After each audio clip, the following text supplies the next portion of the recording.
Those 6 points are, again, they hold the key. They are so important that we need to really see what sort of progress has been made on ground. So now, sir, when we talk about on ground, I mean, there is a concern, because when you look at the Indian media, they're always talking about the Jamaat al-Dawa's chief, or Jaish-e-Mohammed chief, Hafiz Saab, or otherwise, and they want these two characters. And then now the Daniel Pearl's killer, who was acquitted. I mean, that is, again, they have become very, very, certain, and they are taking that as a lead story. They are making that the headline. So the point is that, when people read that out, definitely it makes a lot of difference. I agree with you. Perceptions do matter, and there are people who want to promote such perceptions for their own good. But we are FATF is in discussions with the government of Pakistan, the executive. Now, what has happened in Daniel Pearl's case is most unfortunate. But I don't see any way that you can blame the executive branch for a decision but that is not what FATF is looking at. They are looking at Pakistan as a whole, sir. Forget about the executive or the judiciary, for that matter. I agree with you. If they have, in fact, asked the jury to take a decision, and if they have acquitted, I mean, what can the government do? But this is not what the FATF wants to see. No, but to be fair, the FATF has to see that a decision. FATF is not in negotiations with the judiciary of Pakistan, okay? So, to be fair, they have to see those decisions that are taken are unpleasant, they are embarrassing even, but the point is that they are in discussions with the government of Pakistan, the executive branch, not the judiciary. They cannot discuss these things with the judiciary. Now, this is an unfortunate incident that has happened, and it is quite baffling. I think it has damaged our image internationally. But then again, it is an action that was taken by a judge. Yes, our responsibility, or I should say the government of Pakistan's responsibility, is to strengthen investigation, to strengthen prosecution, and be able to take these cases to their proper conclusion. Now, as far as NAB is concerned, you were mentioning NAB, for example.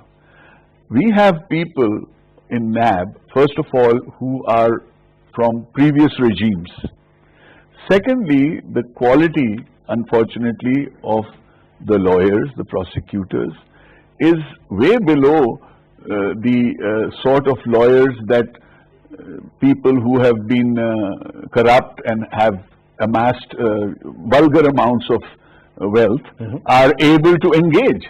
For they can pay 30 million rupees to their lawyers. Our lawyer from NAB probably gets 5 lakh rupees or something. You see, so there's a difference in quality. But apart from that, yes, and that's all over the world, unfortunately. Yes, but you see, our investigation has to improve. Those are the responsibilities of the government. They have to bring in better investigation techniques and better investigations. They have to bring in better prosecutors, so that still a long way to go, I would say, sir.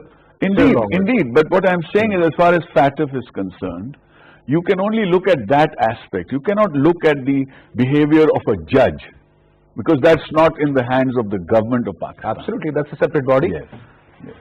Closing remarks from you, Sandhu Saab. Yes, I thank you.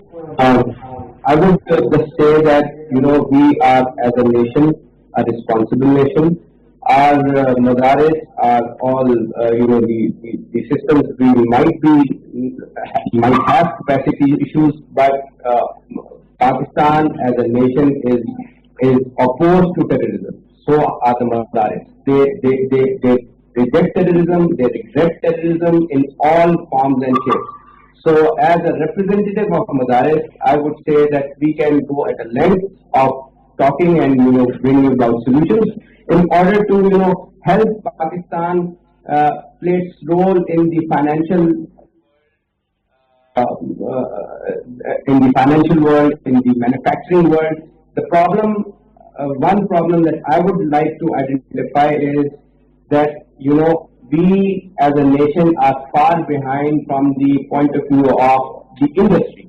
Our government should take all the measures to facilitate capital coming into Pakistan, and then the institutions that regulate these the businesses, they must be very Understand, I mean, economic stability, financial stability at the end of the day is so important. Yeah, it is. This is really going to take Pakistan to the next level. The FATF is going to come after Pakistan to get itself registered instead. A time can come. All right, Sindhu Saab. Thank you so much for your presence, sir. Thank you so much. It was a pleasure having you. And that's all we have for this hour. I'll see you inshallah tomorrow at 8. Till then, you take good care. Khuda Hafiz.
Just like the billboard paintings performed in Pakistan, there is another indigenous form of art performed in Pakistan, and it is the truck art.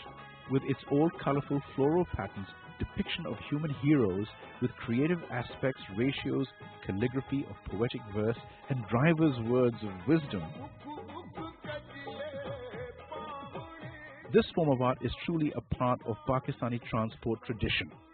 Many trucks and buses in Pakistan are highly customized and decorated by their owners. These adjourned vehicles are considered as moving art or jingle art. Because of their unique decor style, these vehicles are quite distinct in layers from other trucks around the world. Each part of the vehicle is decorated differently, with variations depending on the regional style.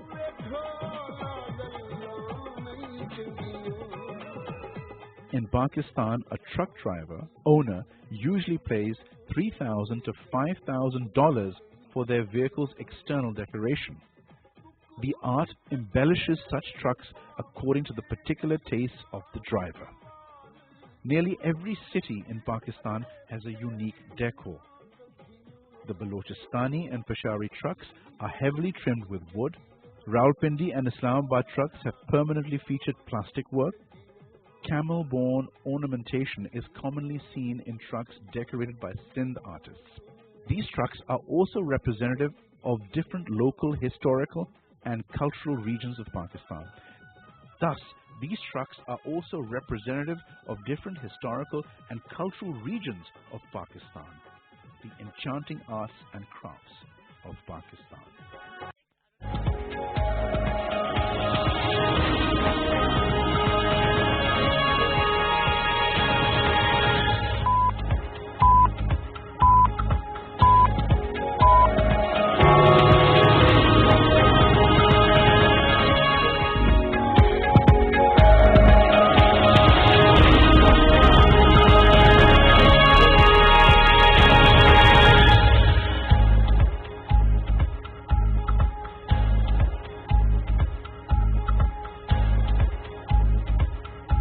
Prime Minister Imran Khan directs Khyber Pakhtunkhwa government to prioritize the development of tribal districts and complete ongoing projects as soon as possible.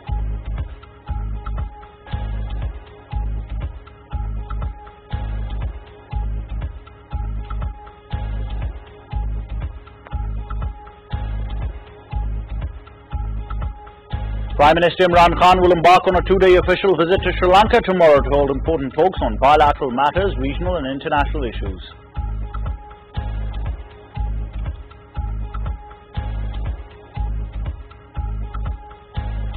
President Dr. Arif Alvi, while talking to Japanese Ambassador Kuninori Matsuda, says that Japanese companies can benefit from investment opportunities in Pakistan.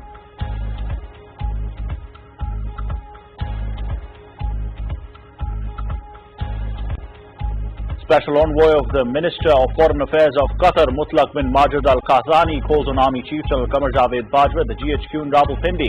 Matters of mutual interest, regional security situation and various fields, and including Afghan reconciliation process, discussed in the meeting. DGI-SPR Major General Babar Iftikhar says significant achievements have been made in all domains of Operation Raddul Fasad to ensure durable peace across the country.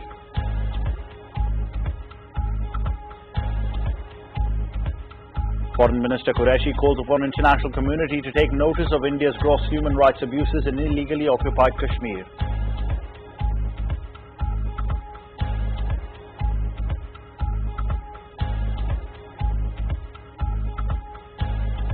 Prime Minister's Special Assistant on Health Dr. Faisal Sultan urges people not to give ear to false news about immunization as protection level of all registered COVID-19 vaccines is above 90%.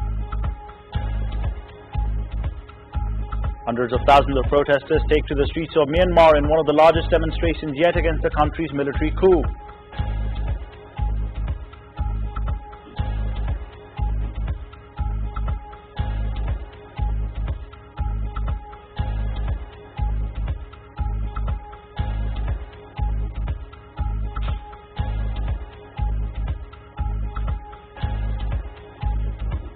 Quetta Gladiators set a 179-run target for Lahore Qalandars in the fourth match of the PSL at the National Stadium in Karachi. Action is live on PTV Sports.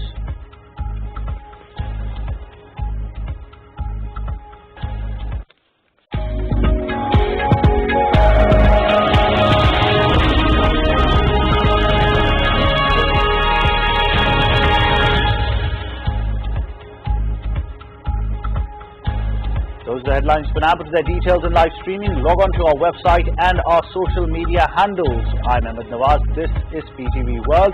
Coming up next, Farrukh Pitafi with Politics Today.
determined not so much by what life brings to you as by the attitude you bring to life, not so much by what happens to you as by the way your mind looks at what happens.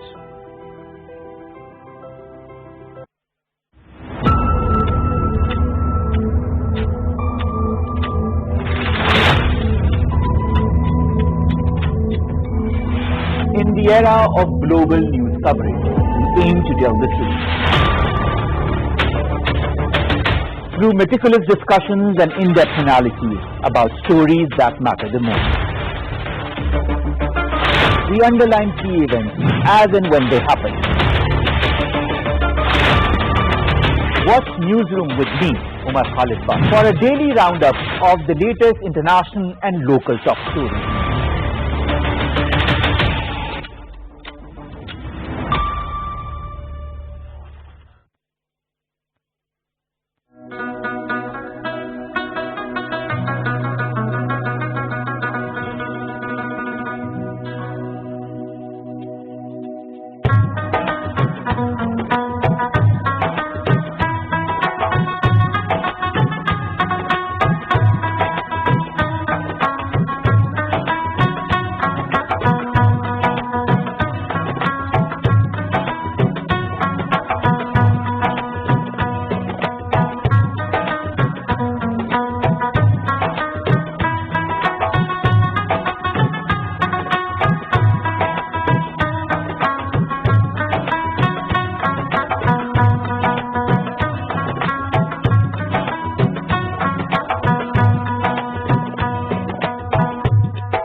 Hello and welcome to Politics Today. I'm Farrukh Pitafi.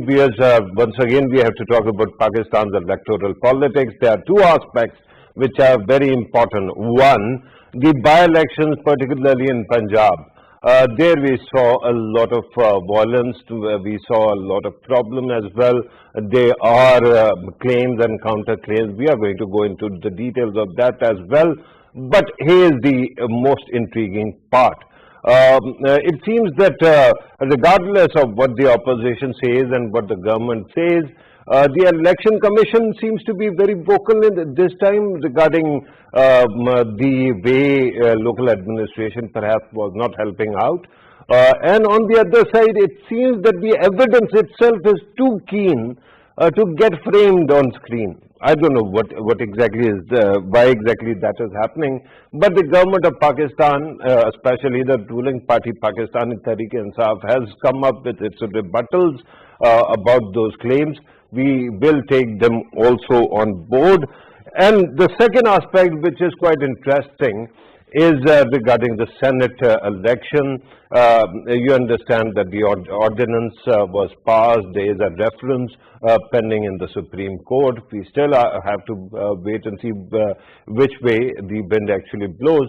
But regarding the framework and how elections should be held regarding Senate, we have heard a lot of debate that has just came out of nowhere. A lot of people are saying that there should be a proportional representation and there shouldn't be any election at all.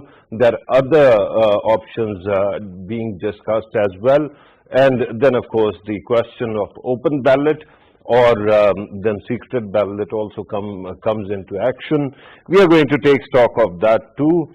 Because regardless of what the decision comes from the Honorable Supreme Court, and when it comes, the elections are approaching, and we have to actually take stock of what exactly is going on. Then there was this very interesting aspect of Yusuf Raza Gilani Saab, former Prime Minister. If you remember, he was disqualified. All of a sudden, he decides that he is going to contest from Islamabad, not from his own constituency, not from the province where he is domiciled. And he has come here, and of course, he is going to confront the finance minister. So there seems to be a lot of action on that front too. We are going to talk about all these matters in order to help us understand these issues. In the studio, we are joined by Qazi Ahmed Akbar Saab, who is advisor of Punjab government, actually spokesman of Punjab government, also representing Pakistan Tehreek-e-Insaf. As we move forward in the program, we are going to take input from PMLN, which is actually the opponent party, and of course then we will try to bring in some independent commentators as well. Qazi Ahmed Akbar Saab, thank you very much, sir, for being part of the program. Why is it that it took so much time, particularly in Daska, for the results to be announced, and why is it that even now we are not sure what exactly happened? Bismillah ar-Rahman ar-Rahim. Thank you very much, Farrukh, for inviting me. Yes, I believe it has been very unfortunate because currently the weather situation in all of central Punjab is predominantly, the nights are basically fogged, and the travel situation is not very simple. Now, the 23 polling stations that we are talking of are basically the far-flung polling stations of this constituency. So once the polling closes, the count is done, the Form 45 are filled up and completed, then there are two procedures that the election the staff has to basically do. Number one is that they have to WhatsApp those Form 45 ASAP to the RO, which were done. And then they have to bring them physically to the RO office. So around 7:45, starting from 7:45 to 8:45, all the Form 45 were sent to the RO office through WhatsApp, but they were not sent physically. And then the voting bags are also with them. So due to the fog situation, they could not travel. The situation was such that the visibility was around 2 meters at that time. So it was not possible for them to, get onto a transport and get to the city and reach the RO office. So that delayed the whole thing. Now PMLN, basically sensing that they had already been, defeated in Kurum. In Wazirabad, where we had lost by 30,000 votes, the margin had come down to 4,000 votes. Now they were sensing that the waves are changing, and the Daska was basically slipping out of their hands. So they thought that this is the best time to hit the nail. They came on the media and they started raising their voice and saying, I understand, and I appreciate the fact that what you are saying regarding fog can be actually independently corroborated. I've seen media people actually who were reporting from the ground, reporting that there was a lot of fog and visibility was perhaps not that much. But that, and you have explained why PMLN might be saying whatever it is, doesn't explain why Election Commission of Pakistan actually comes up with put out a statement. And then there is the question of people actually, the Election Commission actually contacting the officers on the ground and failing to raise them on telephone. Why do you think that was happening? Farrukh, there are two aspects to it. Number one, our narrative, the government's narrative is very clear, that we have been insisting the Election Commission and we have been requesting them that they need to give out the results ASAP, because we feel there is no hurdle in that. But then on the other side, I feel proud of the fact that we have seen by-elections when PMLN was in government. We have seen by-elections when People's Party was in government. So this is the first time that Pakistan Tehreek-e-Insaf is in government. And we are insisting, we are requesting the Election Commission to give the results ASAP. That itself shows how impartial the government is as far as the conducting of the by-elections was. So Election Commission is impartial and fully authorized to take their own actions. But our job is to It might be impartial. It might be impartial, the Election Commission, of course, its statement actually qualifies that bit, but it is complaining about administration, local administration not cooperating. And we are going to talk about that as well, but I'm joined by Zarar Khoro, senior journalist, analyst, and anchor and columnist. Zarar Khoro, thank you very much for being part of the program. You can talk about anything regarding Daska and the way, the elections were conducted, the bypolls were conducted in Punjab. But first, I want you to talk about the violence that took place that day. It was unfortunate, 2 people died. What do you have to say on that, sir? Well, obviously, I can't say anything good about it, Farrukh. Any form of violence is, of course, abhorrent, and I would like to think that this is not something that we are going to see repeated in a larger scale during, whenever the general elections are held. Beyond that, there's not much I can say about that. It is, of course, deeply condemnable, and it's deeply unfortunate. This sort of thing shouldn't happen. But then everybody is going to say that. I mean, there's nothing new about that. I respect that you are condemning it, but I wanted actually to talk about the polarization, the way violence is being employed in political circles, and what do you have to say about the administration, whether it was actually conducting its business without any flaw, or there was some kind of loophole that you might have seen? Are you talking about the Election Commission? No, I'm talking about administration, because there was violence on the ground, right? Clearly there's a flaw. I mean, anytime something like this happens. But look, I would like to just come, if I may, to the allegations of irregularities. Okay. All right. I think it's significant. The reason I'm considering this as being significant is that, look, if an opposition politician or a losing politician were to make that claim, well, there's nothing new about that, right? I mean, we've been seeing those claims, for the entirety of Pakistan's political history. I find it deeply disturbing that the Election Commission of Pakistan was forced to give out a very, very strongly worded statement. Okay, alleging clear irregularities, alleging that many of its presiding officers disappeared. And while I do understand that, there's very low visibility in fog, I also understand that fog does not really switch your cell phones off. Right?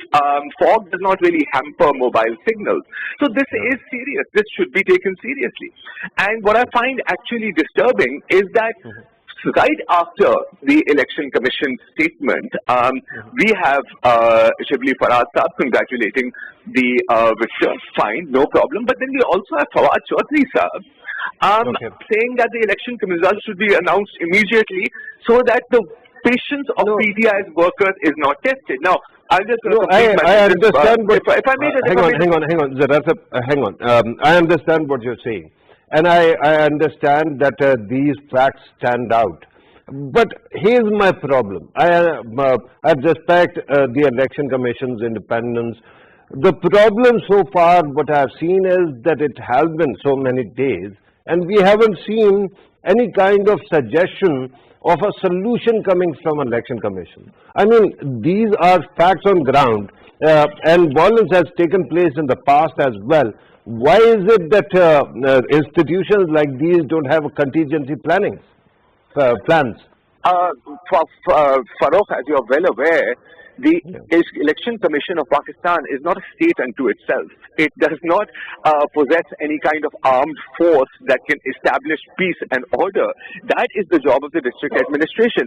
I'd just like to complete what I was saying earlier, is that, look, it's a serious allegation, and it's not coming from, the People's Party. It's not coming from the Pakistan Muslim League Noon. It's coming from the Election Commission of Pakistan, right? Now, in the light of that, we all recall that the PTI started its political movement, right, in 2014 with the slogan of Char Halke Kholo, right? And initially it was a fairly, reasonable demand, absolutely. If there's any doubt as to the transparency of an election, it should be probed. So I find it quite odd that the same party, once in power, is now saying, no, we're not going to care about election commission's own reservation. And we just want this result. and we have representation from the government side as well, and I'm going to take their input as well. You have made a point, but amazingly, you have actually not answered the question I was asking. I was talking about the election commission. I'm not saying that they should actually, deploy troops there and ask them to actually start, land in their fatigues or their gears. I'm only saying that if it is about certain polling stations, perhaps the election commission could have announced that they are going to hold new elections, or perhaps they are going to have some kind of audit. These are easy things because we have been there. And we don't see that any kind of action or statement is coming, with the exception that action will be taken against people who didn't pick up their phones. I'm sorry? What? Zara Sahab, can you hear me? Ji, I can hear you. It was a very long question. What was the question? Okay, Zara Khoro, thank you very much, sir, for being part of the program. Let me, of course, I mean, we have our partisan positions. If we are going to just score a point, then I'm going to move on. Qazi Ahmad Akbar Sahab, regarding this aspect, he is very clearly saying that the government that has been demanding transparency, you actually are in Supreme Court of Pakistan. Why is it that you are demanding that results be announced immediately? I think it's a very democratic demand, because we personally believe that nothing wrong has been done, no rule has been surpassed, and there is no issue in announcing the election. When the Form 45 have reached the RO office through WhatsApp, then what is stopping the Election Commission from announcing the results? No, well, let's consider for a moment. Hang on. WhatsApp does not constitute hard evidence, does it? You need to have a hard copy. Yes, but important thing is that the Form 45 that reached RO's office between 7:45 and 8:45 p.m. and the same hard copy reached the RO office next morning, early morning, and they are the same, then what's the issue? Where's the confusion? Okay. Where has, there would have been a confusion if the PTI candidate was winning on the WhatsApp results, but when the hard copies were given, they were showing different numbers. Okay. Then yes, it would have been a problem. But if it is the same thing that has been received on WhatsApp and being furnished that way also, then what's the issue? So that is why we are demanding that yes, go ahead, announce the result. But if still Election Commission believes that they have to decide otherwise, they want to go for a repoll in those 23 polling stations, they want to go for a repoll in the whole constituency. I'm telling you on record that the PTI is ready for the next elections. Whenever the Election Commission announces it, it is very clear. We have been given instructions, all the spokespersons have been given instructions from the PM office that we'll abide by whatever comes from the Election Commission. Okay. We will follow whatever comes from that side. And but demanding what is our right is our right. Okay, but regarding anticipation, what are you preparing for right now? This is not my government's stance or my party stance, but it's my personal stance. I think that the Election Commission is going to go for the repoll on 23 polling stations. Okay. Where they feel that, because otherwise the Noon League will start giving its own narrative of, fast elections, and it's very strange that the seats where they win, the election has been very neutral, very impartial, and the seats where the PTI wins, that's not a fair election. Right. And regarding people on ground who fail to stop violence, what is the action you have taken? I think Election Commission has given a very clear statement on that. Election Commission, Zadar was right in this. Election Commission doesn't control the policemen on ground. No, that's right. It is. But Election Commission has the authority to issue a statement to the local authorities and to the government that the DPO and DCO were not as efficient and as effective as they should have been in responding to the calls of Election Commission, in responding to the responding the calls of the Chief Secretary of Punjab itself. So yes, an inquiry will be initiated against both the officers in this regard, right. The DPO and the DCO both. And you are not going to take action on your own? You are going to wait Now, for if the election commission wants it, No, but we'll take it. 2 people died, right? We are already, hang on. the Chief Minister has given instructions to the IG Punjab, because now it is very clear on the social media. Everyone knows that the killing was done by the Noon League goons. They came on the polling stations and they killed our I mean, people. let me qualify Just that give me a this is, second. no, Just no, give me a hang on. Just for the sake of balancing it, let me point out, this is your perspective. We still are waiting for PMLN to actually chip in. The moment they do, we are going to actually compare the notes. But he said, she said is one thing. Who killed them? I don't know. You might know it, right? But the point is that it was the job of local administration to ensure that no violence took place. And it did. And people died. So there should be an immediate action. Violence is something that can creep into any polling station at any point in time in any elections. Okay. So generally, whenever the elections are approaching, in every constituency, the election commission and the local agencies, they sit together and they mark certain high sensitive polling stations, and then they plan accordingly. Okay. As per my reports, the violence took place not on the high sensitive polling stations. Okay. So probably the administration was not as prepared to react to that situation at that time. But that is very unfortunate. No, that is very that an explanation? Sorry? Is that an explanation? No, that is not an explanation. I am not here a spokesperson of the administration. What I am trying to tell you is that it was not a high sensitive polling station, Punjab but government, violence is wrong. Punjab government is headed by someone called a chief minister. Yes. Chief minister is the chief executive officer Absolutely. of the province. Absolutely. That means the entire executive falls under him in the province. So you are representing the entire government at this. Farrukh bhai, the chief minister was in action within 2 minutes of this incident. Okay. And who was sacked? Who was suspended? I've told you that already the election commission has given us orders to act against the DC and the DPO, and we are going to do that. Right. I'm told Farid Rais joins us on telephone, was supposed to come to the studio, but he and I were together in another meeting, so he got stuck there. Farid Rais, thank you very much for being part of the program.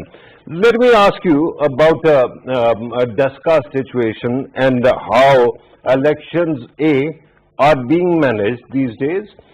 B, how media is covering them. Do you think that there is some kind of a smattering of bias somewhere? Thank you so much, Farrukh, and my sincere apologies. I would have been in the studio, but as you have mentioned earlier, that me and you were in the same meeting, so I tried level my best, but now I'm on phone with you, so please accept my apologies for not being in the studio, but still we are on the phone. So you asked about the elections regarding the DASCA. The basic thing is that unless and until, in my opinion, I believe that unless and until there would be an election reforms, things will appear in the same way as it used to be. It is not for the first time.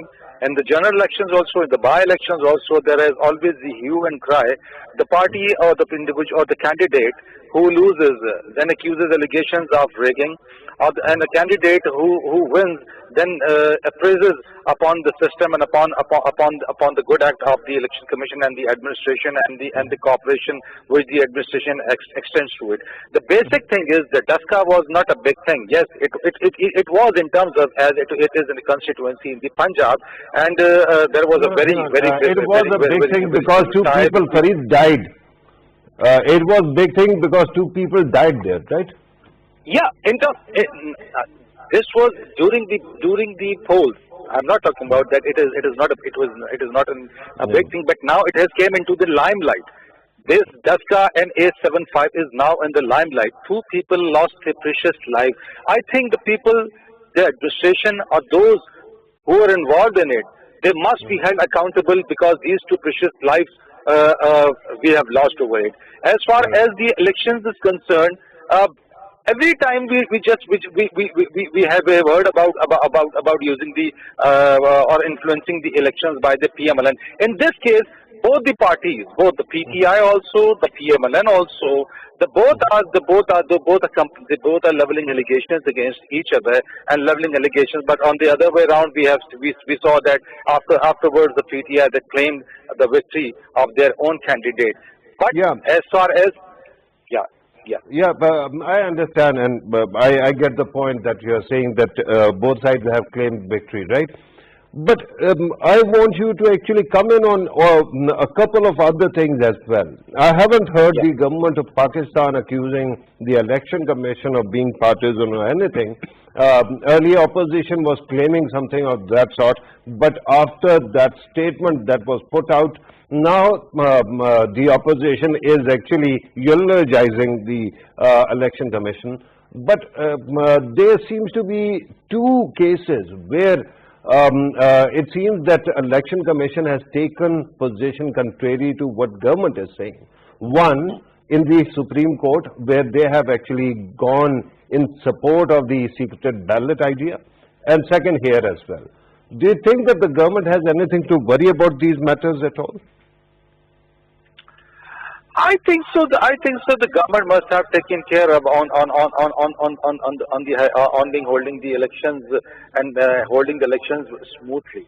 The basic and the prime responsibility over here, the government which is there, it is its responsibility to hold the elections freely, to hold the elections smoothly, rather than we come across on some kind of a mess that we could take these things in the Supreme Court or to the higher levels.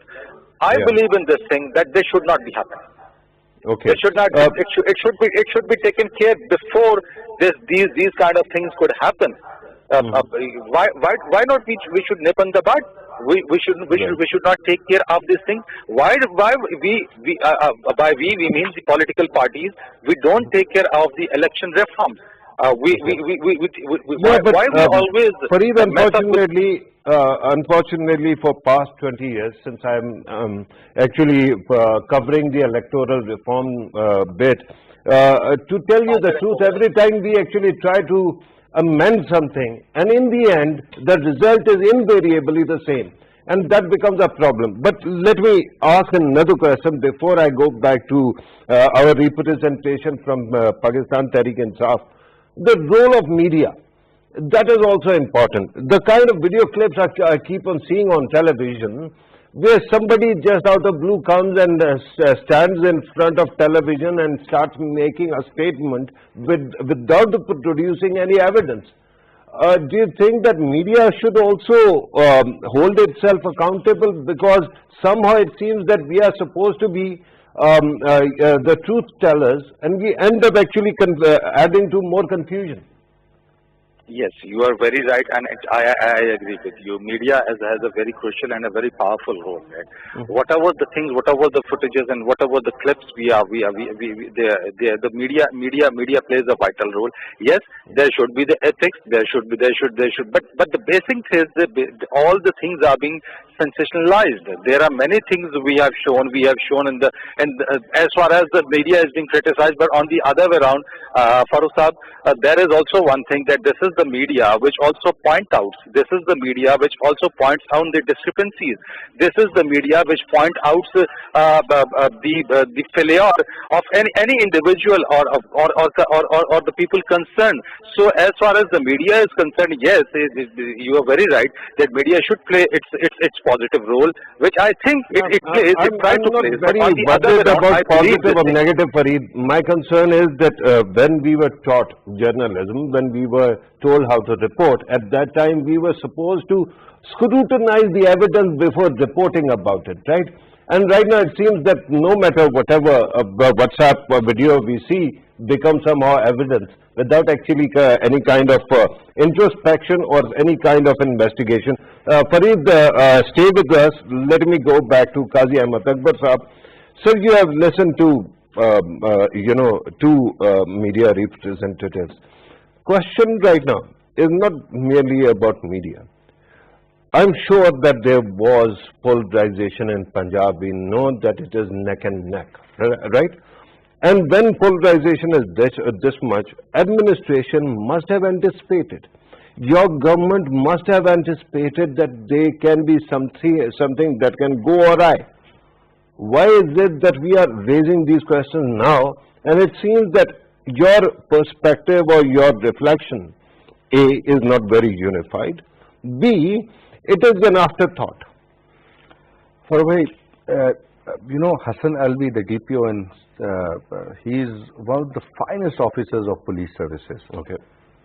Honest to the core and brave. Okay. And gentleman to the core. So, this is an incident, and an incident can happen anywhere. So the important thing is, I'm sorry, it's the second time you're doing this, so I have to comment. You're telling me because anybody can be killed somewhere, we don't need police?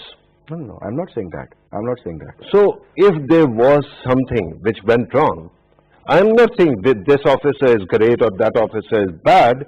I'm only saying that any kind of incident has to have some kind of consequences. We haven't seen much consequences. So far, the evidence shows that and not only shows, it's very clear that the Shaheed is from PTI. Okay. His brother is in the hospital. He has given his statement to the media. Shaheed might be from PTI, PMLN, or any other party. Just give me a second. I'm trying to make. But he's a Pakistani. Agreed. I'm just trying to. So somebody has to be held accountable. Yes, agreed. So what I'm trying to tell you is that the operational officer was DP over there. Okay. Right? So he is one of the finest officers. He is there. So the government never wanted an incident to happen. But yes, if an incident did happen, within 2 minutes, the Chief Minister had responded on that. He had given instructions to the IG that the RPO needs to be there on the spot, and I need results on that. Okay. And the investigations are we are undergoing the investigations, and we are trying to assess the situation. And let me tell you something, that if it was done by the PMLN workers, they'll be taken to task. And if any PTI workers are involved in it, they'll also be taken to the task. Yeah. So we are very clear on that. This is the government's perspective. Now the Election Commission has taken a notice itself also, and it has written to the IG Punjab and the Chief Minister Punjab also that they need to take action against these two officers, naming DC and DPO. So the government of Punjab will now take action against those officers also. And your own investigation, how much time will it take? I think it is going to take some time, because we have to collect the facts, and we have to make sure, because for like now, a couple of years? No, not couple of years. I think the investigation will be out in another couple of days. Couple of days? Yes, it's not going to take. Why does it take this much time when you have people, boots on ground actually? That's very true, Farrukh, but if someone comes with a plan, he does not come with a very simple plan that you can just catch him in minutes and seconds. Okay. You have to go after them, you have to find the footprints, and you have to trace the whole incident. But overall, regardless of how it was administered, how it was managed, do you agree with me that there seems to be some kind of lack of coherence on government's part when it came to how to actually address these issues? Media strategy, perhaps the narrative that seemed to be different. Fawad Chaudhry Saab's one statement, there are other statements coming from other office bearers. There seems to be some lack of homework. There is no lack of homework. Basically, anyone who is visiting that constituency and meeting the parents and the sister and the mother of the Shaheed and those who are in the hospital injured right now, the sentiments change. So whatever came out from Fawad Chaudhry was sentimental at the same time, because you feel for your worker and you want things to happen in a different way. But ground realities are at times different. So it is not about coherence, it is about the emotional issue that has creeped into this whole perspective. But overall, what you are saying is you never saw this coming. This whole no, we never did. Why? You're talking about the killing incidents? The killing, the way it became polarized, the violence that took place. The polarization was there from the day one. The polarization was there from the day one. We were expecting that there would be skirmishes, but we never expected that there would be a killing, or the weapons would be used, or it would go on to that level. Why not? This has never happened in Daska before. There are constituencies with histories. There are constituencies with history of getting violent on a different scale. Okay. But Daska has never been one of those constituencies. Right. Let me go back to Fareed. Fareed, do you agree with this perception that Daska has never witnessed this kind of violence? Fareed Rais? Yes, Farrukh. Can you repeat your question kindly? Kindly repeat it. Yeah, today it seems that I'll have to repeat my question many a time. Before you, there was another guest who also asked me to repeat the question, but let me repeat it. We have Qazi Ahmad Akbar Saab representing Pakistan Tehreek-e-Insaf. He says that Daska never had the history of this kind of violence. Do you agree with that perception? It's not about. I believe it's not about that if Daska hasn't witnessed this kind of thing before, or if this is for the very first time. My point is that why this thing happened, why this kind of incident took place. I am not concerned over that whether this is the first time or whether it had been done repeatedly. But my question is, who was responsible? Whose responsibility was there to stop or to maintain the law and order? Who was responsible for not having this kind of mess or this kind of law and order situation which caused the precious life of two people? So we need to point out, and we need to understand, and we need to make sure that if this is kind of the thing which are going to face, and we are witnessing these kind of things in the by-elections, then after 2 years we will be having some general elections also in Pakistan. So if there is a blast in Tharpakar and the ballot box is being burnt out, and if there is a shootout in Daska, and the presiding officers were lost in the fog, and they appeared after a couple of hours. So my question is this: that we do not need to focus on what thing happened for the first time or what happened repeatedly.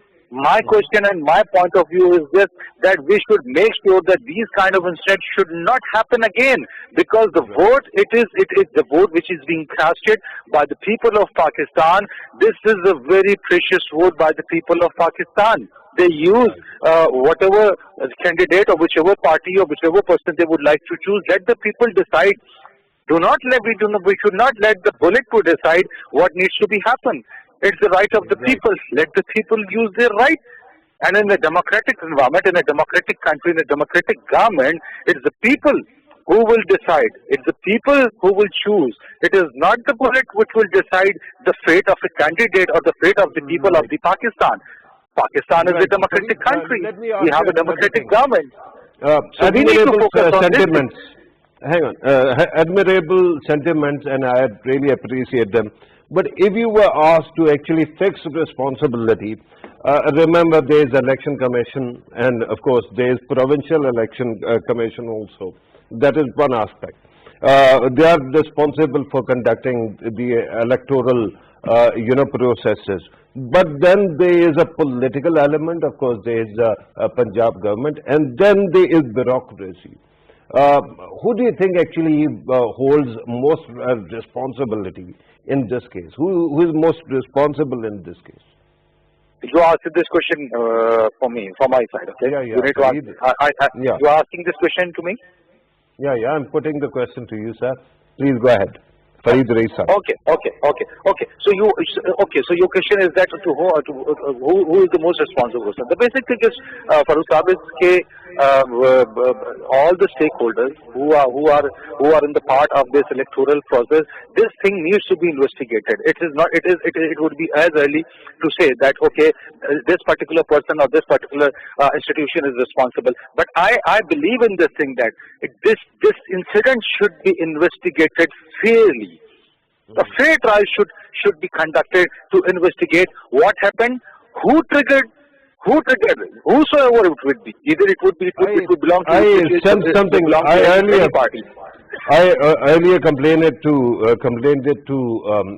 Zarar Khodo as well. Today it seems that our journalist brothers are more cautious than politicians in making a statement. But Fareed, if you are talking about investigation, there have been many investigations in Pakistan. Do you have any time frame in mind to actually get to the bottom of the things, or perhaps maybe after 2 weeks,